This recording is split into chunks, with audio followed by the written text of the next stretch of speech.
Old Assyrian Empire, the first conquerors of Mesopotamia.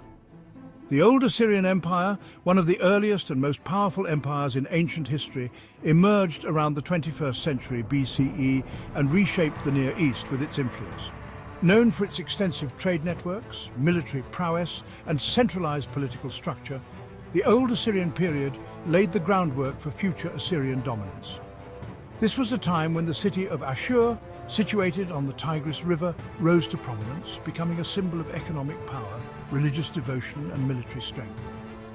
From its humble beginnings as a city-state, Ashur grew into the heart of a vast empire, connecting distant lands through its trade colonies and securing its dominance through military campaigns. However, like all great empires, the Old Assyrian Empire was not immune to internal challenges and external threats, which eventually led to its decline. In this journey through history, we will uncover the story of how the Old Assyrian Empire rose to power, thrived, and ultimately fell, leaving behind a lasting legacy that would shape future civilizations for centuries to come. The story of the Old Assyrian Empire begins with the city of Ashur, a modest city-state on the west bank of the Tigris River. Named after the chief god of the Assyrian pantheon, Ashur was more than just a political center. It was a spiritual heartland, revered for its religious significance. Initially, Ashur was a small settlement with a population that survived primarily through agriculture and local trade. However, its strategic location along key trade routes would soon transform it into a thriving economic powerhouse. By the beginning of the second millennium BCE, Ashur had grown into a bustling city, thanks to its proximity to vital trade routes that connected Mesopotamia to Anatolia, the Levant, and beyond. These trade routes enabled the Assyrians to establish themselves as prominent merchants, trading goods such as textiles, wool, metals, and other valuable commodities. The city's position along the Tigris River also made it a natural hub for riverine trade, which further boosted its economic importance. Ashur's political system was deeply intertwined with its religious foundations. The city's rulers acted not only as political leaders but also as the chief priests of the god Ashur, and their authority was seen as divinely sanctioned.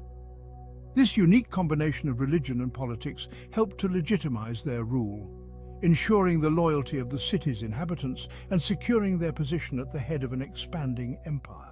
The key to Assyria's early success lay in its mastery of long-distance trade.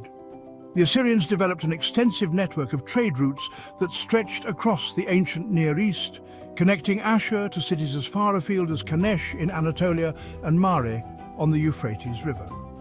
The Assyrian merchant class became one of the most influential groups in society, controlling the flow of goods and wealth that sustained the empire.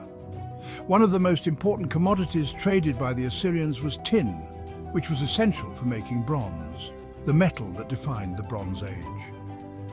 Tin was a rare and valuable resource, and Assyrian merchants went to great lengths to secure it from distant lands, including regions in Central Asia and the Iranian plateau. Once brought to Ashur, tin was combined with copper to create bronze, which was then used to produce tools, weapons, and other valuable items. In return, the Assyrians exported high-quality textiles, which were renowned throughout the ancient world for their craftsmanship. These textiles were woven from wool and dyed with rich colors, making them highly sought after in the markets of Anatolia, the Levant, and beyond. The wealth generated by this trade allowed the Assyrian elite to construct grand temples and palaces, further enhancing the city's prestige. The city of Kanesh, in particular, played a pivotal role in the Assyrian trading network. Located in central Anatolia, Kanesh was home to a large Assyrian merchant colony that operated under the protection of local rulers. Archaeological excavations at Kanesh have uncovered thousands of clay tablets written in cuneiform that document the daily activities of Assyrian traders. These tablets provide a unique insight into the complexities of Assyrian commerce, revealing a highly organized system of contracts, loans, and partnerships that underpinned the empire's economic success.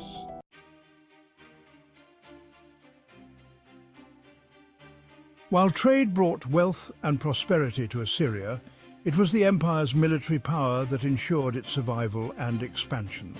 The Assyrian military was one of the most formidable fighting forces of the ancient world, known for its discipline, innovation, and brutality in battle.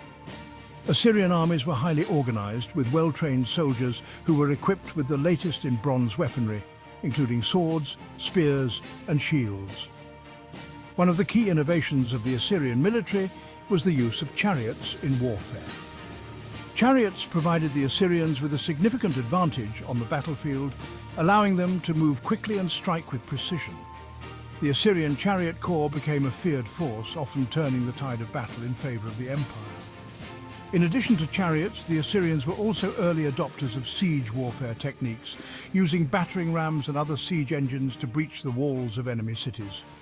The Assyrians' military success can be attributed in part to their centralized government, which allowed for efficient organization and coordination of the army.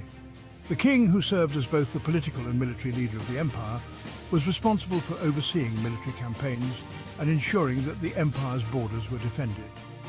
This centralized control allowed the Assyrians to launch coordinated military campaigns that expanded their territory and secured their dominance in the region.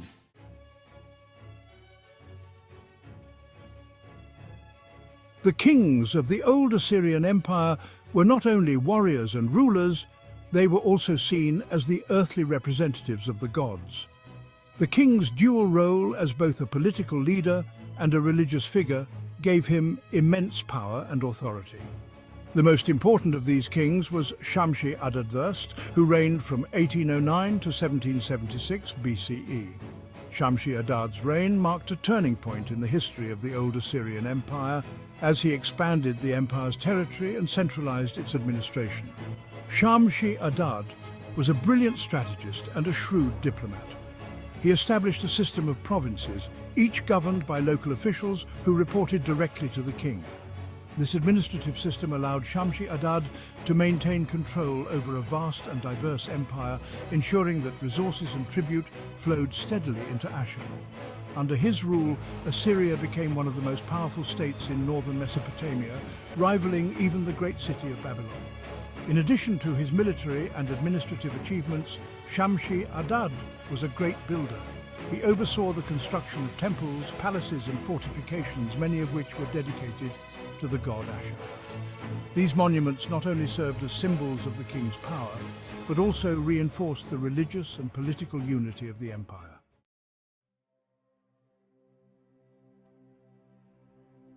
Life in the old Assyrian Empire was shaped by trade, religion, and a strict social hierarchy. At the top of this hierarchy was the king, who was both a political ruler and a religious leader. Beneath the king were the priests, who played a crucial role in the religious life of the empire. The priests were responsible for conducting rituals and sacrifices in the temples, which were the focal points of religious activity in Assyrian cities.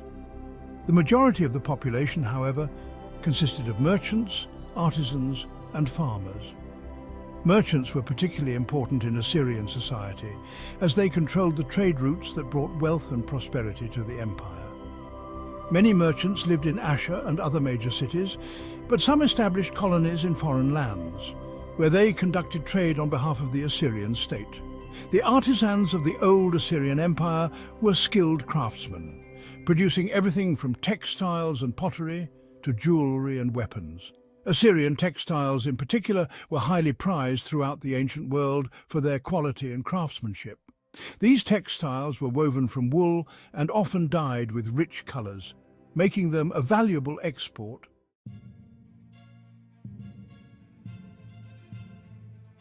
By the late 18th century BCE, the old Assyrian Empire began to experience significant internal and external challenges that led to its eventual decline. One of the key factors contributing to the empire's downfall was the rise of rival powers in the region. The Amorites, a Semitic-speaking people, began to encroach on Assyrian territory, and their expansion into Mesopotamia posed a serious threat to Assyrian dominance. In addition to external threats, the old Assyrian Empire was weakened by internal strife. Succession struggles and power struggles among the ruling elite created instability within the government, weakening the central authority of the king. This political instability made it difficult for the empire to respond effectively to external challenges, leaving it vulnerable to invasion. The final blow to the old Assyrian Empire came with the rise of Hammurabi, the king of Babylon. Hammurabi's military campaigns in the mid-18th century BCE led to the conquest of key Assyrian cities, including Ashur. The once mighty Old Assyrian Empire was now absorbed into the Babylonian Empire, marking the end of Assyria's dominance in the region.